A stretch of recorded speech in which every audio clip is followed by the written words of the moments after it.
আসসালামু আলাইকুম। আজকে কিছু গুরুত্বপূর্ণ বিষয় নিয়ে আলোচনা করব। এটা হচ্ছে গিয়া আপওয়ার্ক আছে, পরে freelancer.com আছে। এগুলাতে এক ধরনের স্ক্যাম চলতেছে। যেমন ধরেন আমি যদি আপনাদেরকে দেখাই, প্রথমে freelancer.com এটা দেখাই। লগ ইন করে নেই।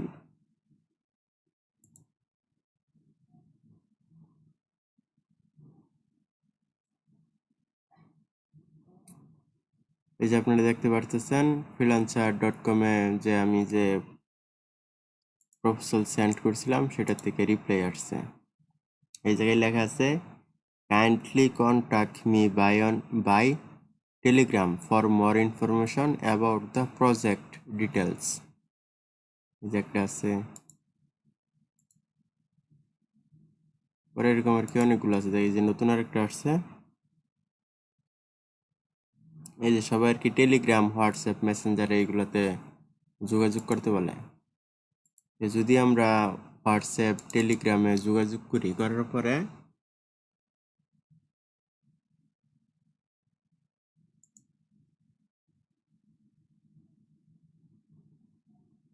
করার পরে দেখতেছেন এই যে আমাদেরকে কাজ ঠিকই দিতেছে। এই যে কাজ দেওয়ার পরে প্রথমে আপনার কাছে আপনার ইমেল চাবে, কান্ট্রি কোন দেশে থাকেন, নাম, এজ, প্রফেশন, কি কাজ করেন এগুলো চাবে, ডিটেলস চাবে। পরবর্তীতে আপনার কাছে এক্সপিরিয়েন্স বা কি কাজ করতে পারেন সেগুলো চাবে। চাওয়ার পরে আপনি তো বলবেন, বলার পরে আপনাকে কাজ দিবে। এই যে একটা কাজ দিচ্ছে,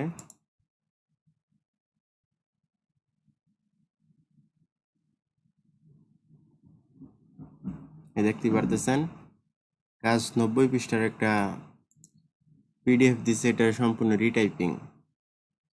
এটার পরে কাজটা দেওয়ার পরে এই যে কাজটা হ্যান্ডেল করা হয়েছে। হ্যান্ডেল করার পরে আমি যে কিভাবে পেমেন্ট নিব সেই পেমেন্টের ডিটেলস চাইছে। তারপরে হঠাৎ করে এই জায়গায় তিনি বলতেছেন, hello, your payment to your account is currently on pending as your account has been linked to our company recommended payment server. You will be required to link your account as this should ensure that payment to our worker has been sourced. বলতেছে এই জায়গায় a linking fee of $50 will be required and identity card of the replacement which is your। ওরা বলতেছে এই অ্যাকাউন্টে নিতে হইলে আর কি, যে পেমেন্টটা নিতে হইলে তারা $50 ফি দিতে হইব। এটা ফি দিলে উনি একটা যে ওনাদের কোম্পানিতে যে কাজ করা হয়েছে এটার একটা আইডি কার্ড বানাই দিবে। আইডি কার্ড বানানোর পরে কোম্পানি আমার পেমেন্টটা করবে। দেখা গেছে এর যে $50 দেওয়া হয়, কিন্তু ওই $50 মেরে দিব, আর যে কাজটা করা হয়েছে কাজের যে রেটটা সেটা তো দিবই না। পরবর্তীতে আরো কিছু দেখাই।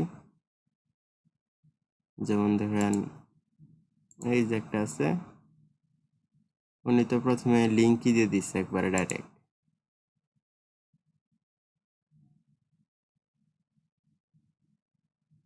এই জন্য এই জায়গায় বলতেছেন project 1 security fee will be paid by freelancer $30 refundable on successful.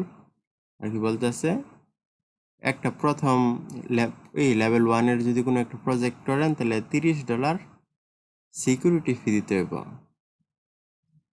পরে আছে লেভেল 2 দিতে হবে $50। পরে আছে লেভেল 3 দিতে হবে $75। এখন আপনি কোন লেভেলে কাজ করবেন সেটার উপর নির্ভর করে উনি আপনার কাছ থেকে ফি নেবেন। এটাই। পরবর্তী যদি আরো কিছু আমরা দেখি,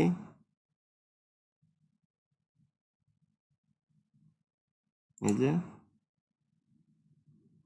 যে ওনাদের কিন্তু সবারই একই অবস্থা। এরা কিন্তু কোনো সময় পেমেন্ট দিবে না, বরং আপনি কিছু পেমেন্ট করলে সেটা পর্যন্ত মেরে খাবে।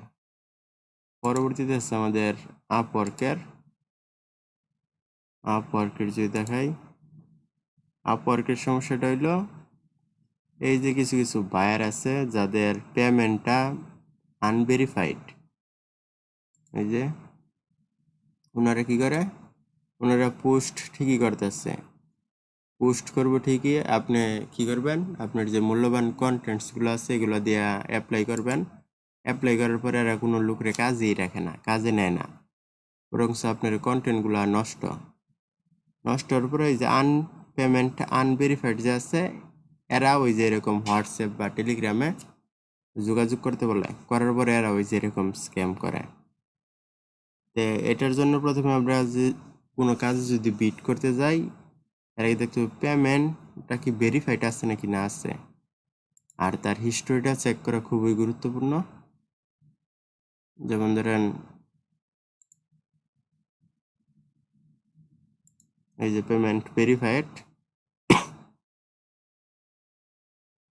দেখতেছেন এই বাইরে রেটিং আছে, পরে 25টা জব পোস্ট করছে, 19 জনরে হায়ার করছে এবং 8 জন অ্যাক্টিভ আছে। তাই সবসময় কোনো বাইরের কাছে প্রপোজাল সেন্ড করার আগে তার যে রেটিংটা আছে, রেটিংটা পেমেন্টটা কি ভেরিফাই আছে নাকি না আছে, আর কয়টা জব পোস্ট করছে, কয়জনের কাজে রাখছে, এটা দেখে নেওয়া ভালো। আর যেই পেমেন্টগুলো আনভেরিফাই আছে এগুলোতে বিট না করাটাই ভালো। পরে এরকম স্ক্যাম আছে, ফাইবারে আছে, ফ্রিল্যান্সার.com আছে, টপালেও আছে।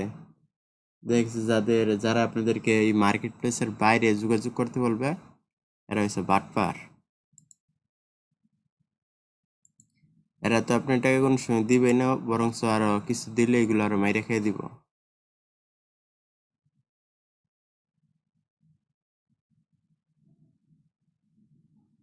আমরা সবাই যে এদের কাছ থেকে সাবধান থাকলেই আমাদের পক্ষে মঙ্গল।